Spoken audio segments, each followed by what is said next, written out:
Hey, I'd like to welcome you to another episode of Mission Matters. My name is Adam Torres, and if you'd like to apply to be a guest on the show, just head on over to missionmatters.com and click on Be Our Guest to apply. All right, so today I have Rob Brayman on the line, and he's founder and CEO of Cogent Analytics. Rob, welcome to the show. Adam, thanks for having me on today. Greatly appreciate it. All right, Rob. So we have a hot topic today. So really how to be a successful entrepreneur and what that looks like and what that takes. And I feel like you have a unique perspective over at Cogent Analytics, considering your angle, what you work on a day-to-day, and just your client base and the types of clients you help. So excited to bring that valuable content to our audience. But before we get into that, we'll start this episode the way that we start them all, with our Mission Matters Minute. So, Rob, we at Mission Matters, we amplify stories for entrepreneurs, executives, and experts. That's our mission. Rob, what mission matters to you? Adam, since the very day that we started Cogent Analytics, we have been a small business representation. And I say small to mid-sized business representation because we have some clients that are somewhat substantive or substantial.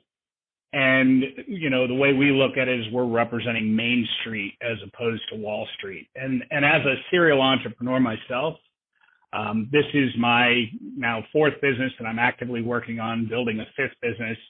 I know what it's like to be an entrepreneur every day. The common theme and mission that we have in Cogent Analytics is raise others up and you will rise, which means my entire team has embraced the prospect of service to the small business community. It is what gets us up in the morning. It drives us every day. And that personal, durable relationship with the entrepreneurs that are in America fighting the fight every day, to me, that's what gets me up in the morning, and that's the broader mission and set of values I try to impart upon my team. Oh, that's awesome. Love bringing mission-based entrepreneurs and individuals on the line to share, like, what gets them fired up, like, why do they do what they do, and get out there in the marketplace and make it happen. So awesome. And I guess let's just get into how you got into this, because first off, 5 businesses. One is like, I'm over here feeling the weight of one, like 5. Like, how did you get started on this entrepreneurial journey? I get out of the military, and like most guys who are prior service, they started with a JOB. And I think I had my first equity opportunity. I was probably 26 or 27 years old, and very quickly found a much more mature partnership with 2 other individuals. And then over the course of that 10-year period, we built 3 different entities together, one of which we sold outright, Stars Align and all that. And the other 2 I exited with my partners and moved my family to North Carolina, where I've been here for 19 years. But in the interim between Cogent Analytics and the exit of those businesses, I became a business analyst working for another fairly large consultancy. And, as I tell every employee or family member that comes to work at Cogent Analytics, this is either, you're going to become addicted like the rest of us people in this industry, or it's like clawing your eyes out with 2 rusty spoons. This is not representing the American small business is as much about family and partnerships and people and employees and their mission, which I think is so critical about the first question you asked. Entrepreneurs, for them, their business becomes part of them. They definitely become part of their business, but their persona, their personality, who they are, definitely affects every facet of their business. And through the 10 or 11 years or so that I was a business analyst, and I had the privilege of representing companies in every one of the 48 lower contiguous states, did not do Alaska or Hawaii. I met and had the privilege again of working with small business owners all across this country. And if that doesn't inspire you, I'm not sure what does. To me, the prospect then was launched into Cogent Analytics because my prior employer I felt was more about the build hour and more about, doing a project than building a relationship with a client. So the vision and mission, for Cogent Analytics has always been centered around being in service to others and truly representing the wants, wishes, and dreams of the clients that we have the privilege of representing. And, the American entrepreneur to me is still the lifeblood of our country. And I think opportunities are broad and wide for the entrepreneurial spirit. The thing that encouraged me most about this pandemic, and there's very, few silver linings about the midst of COVID, is there has been more entrepreneurial startups during the last 2 years than we have had in any other year for 20 years prior to that. So that's an exciting metric that I think should inspire some of your listeners, that if you're thinking about going into small business or becoming an entrepreneur, although the journey may be tough, it definitely is something that I think makes a difference both in our broader economy and for your local community. Sorry for the longer answer, Adam.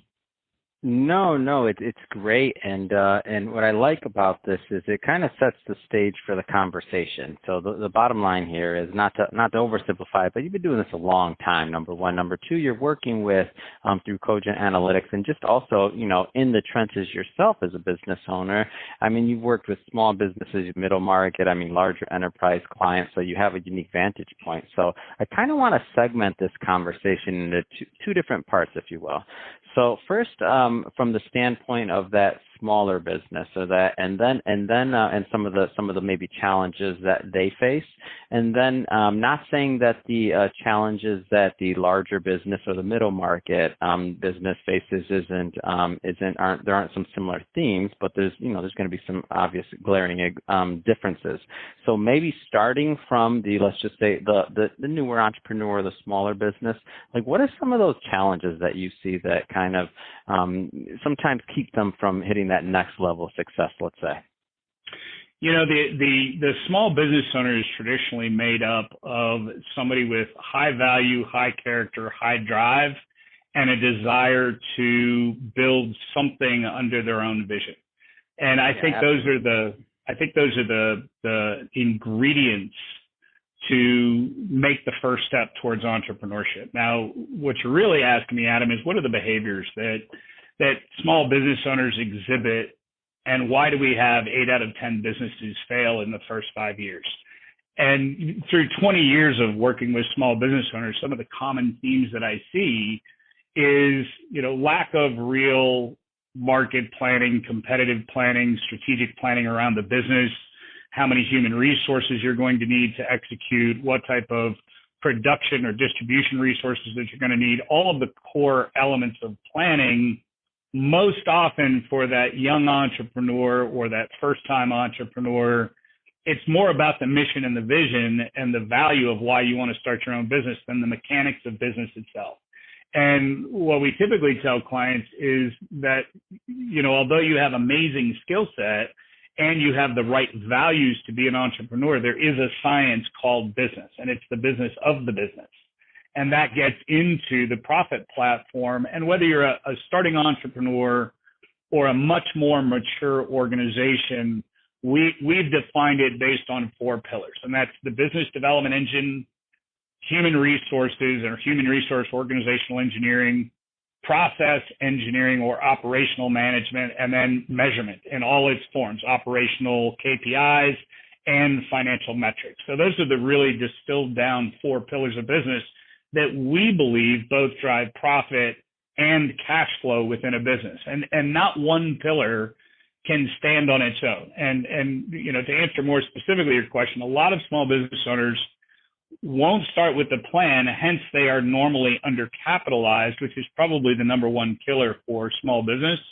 But then more importantly, what you'll see is a small business owner tends to gravitate to either an operational slant towards their business or a business development slant to their business without really covering all 4 pillars. So you'll see them really accentuate the effort towards driving revenue or business development, and yet the cost side of the business or the people side of the business or the measurement side of the business is dramatically impacted because maybe that person's skill set is not really rounded out in each of the other 3 pillars. So just to give you an anecdotal.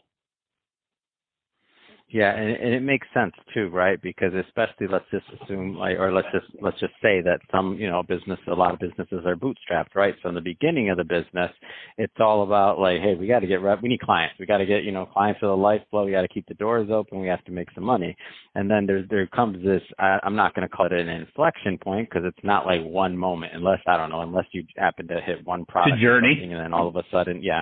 So like, but normally it's going to be something like that at a certain point, like it's almost like a trigger needs to go off or something mentally into like, how decisions are made to make sure that all four of those pillars are being addressed, as you mentioned.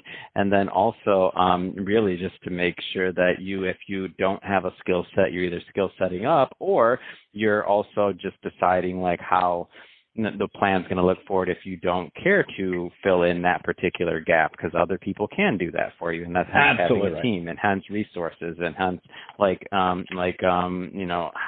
this thing or the business stays afloat. So I think that's great groundwork. And so now let's just say that we have a business that's maybe a little bit more mature, and I don't mean just revenue, I just mean in general. Let's just say a little bit more mature. Maybe it's bigger, maybe whatever, however we want to play the anecdote out. But and now they find that maybe they're listening to this, or they've read some other book, or they understand now, hey, I'm missing some things in these pillars, and it's time to really address these. Like, not saying that there's one size fits all or one magic answer, nothing like that. But how does a business owner typically start reframing their mindset around filling in those gaps, let's just say, in their organization, like in your experience? Yeah, this is a fantastic question, actually. As a business evolves, and I truly treat it like an evolution, you're 100% correct. It's not truly an inflection point. Although you wake up one day, and if you're lucky, you wake up one day and you're like, oh my gosh, we're making money. This is amazing. I can pay my bills. Right. This is great. Go ahead. 100% correct. Oh, this is awesome. So, yeah, and it's funny. Most of our clients, big and small, you start out wearing the hats, and then over time you evolve your organization and you build, through trust and credibility, members around you. But you still where all these people come from? That's right. You still get into that foundational problem where, you start to give a hat away to somebody, but there aren't the appropriate structures in place to truly control the output from this person. You trust this person, this is a good person, this person is doing good work, but the efficiency of that person and how they execute their job, because usually what one person does dramatically affects other people on the team.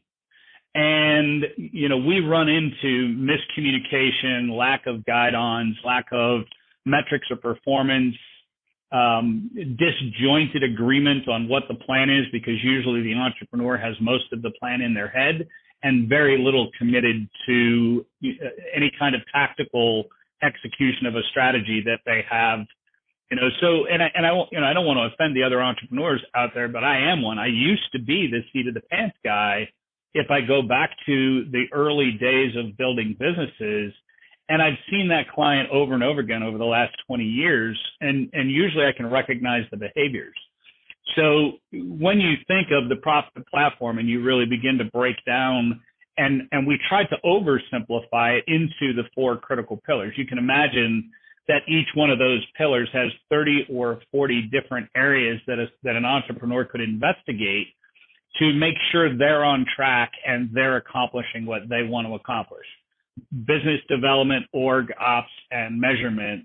There's no one standalone thing. Again, you cut one leg off the stool and the stool falls over. The best way for an entrepreneur to start addressing, do I have gaps in my business? And I think that's likely the number one question that clients come to us with, right? My business isn't performing to profit standards. I think I should make 10% and I'm really making 5%. And I know that I have some weaknesses in my business and they want us to go through a discovery process. But I always encourage the small business owner to go through that discovery process of their own accord, because there's a bunch of things that you can do internally in each one of those pillars. And if there's somebody listening that wanted a crib sheet or a cheat sheet, we populate most of that information and questions that you can use internal to your organization to help start identifying gaps, because gap identification is the most important behavior before you actually get to the point of fixing the problem. Those gaps, I think, is a monthly, quarterly, and annual behavior. And that's where you're really doing a checkup from the neck up with your team. That's the opportunity for everybody to have a voice within the organization and bring and tie people into a group of behaviors that make you more successful as a company. And if you give me a little latitude, Adam, I want to touch on the implications of that profit deficit. Most small business owners go into business, they bootstrap the company, as you well said, and then they start to take on a little debt. Maybe I need a piece of equipment. Maybe I need to buy a truck. Maybe I need to hire some additional people. Well, when you start to augment, your debt side of the balance sheet, you've got to be able to make enough profit to pay your taxes, service your debt, pay for growth, and then any additional capital expenditures that you would have to make if you're trying to avoid debt, because then and only then can a small business owner actually take a distribution, which is the ROI for the entrepreneur. Other than your core wage, an entrepreneur makes no additional wage for themselves until the first four things are paid for. Again, you got to pay Uncle Sam, you got to pay the bank, you got to pay for growth because growth costs money, and you got to pay for any capital expenditures that you might do to your building or equipment purchases. And then and only then does an entrepreneur get a distribution. What I most often see is business owners working for a paycheck instead of this wealth creation vehicle called their business. They're good at what they do, they're honorable at what they do, yet the return on the investment for the amount of risk a small business owner takes is most often untenable. Sorry for, again, the really long answer, Adam. No. All good stuff, and I can, I mean, you could teach a master class on this stuff, and I know we barely really touch the surface on this compared to what you have to offer. And so that being said, I would like to give you the opportunity to leave, contact information, website, whatever else, so that our audience can follow up and learn more from your content and connect if it makes sense. So what's the best way for people to follow up with you and your team over at Cogent Analytics? So cogentanalytics.com is the fastest way, and we have contact sheets and we have professionals on staff that field those direct contacts coming from our clients. The next best way is just call us directly, which is 833-4MY-PROFIT, and that's the number for my profit. The whole idea of our firm and our mission, going back to the first question you asked, is to enhance the client's quality of life, profit, and security for them and their family and their team. So those are the two best ways to reach out to us. We always have advisors on staff willing to field those conversations, whether it's small advice or big advice. If it gets more intricate, we usually recommend a discovery process for a client to really have that extra set of eyes to take a look at their business with them. Fantastic. Well, Rob, really, it's been a pleasure having you on the show. I learned a lot and got to go down memory lane of my entrepreneurial journey, and as we all are going through this journey, so I learned a lot. I'm sure my audience did as well. There's some people out there right now listening, and they're like, "Oh man, you just described me," or "Oh man, I'm missing a pillar." If you're listening, go check out Cogent Analytics for sure. And we'll put the website and all that good stuff in the show notes.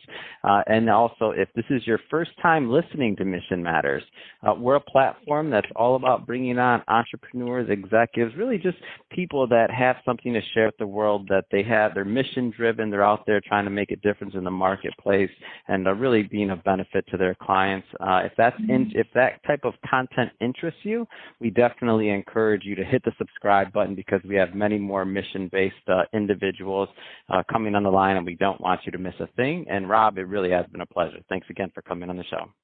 Raise others up and you will rise, Adam.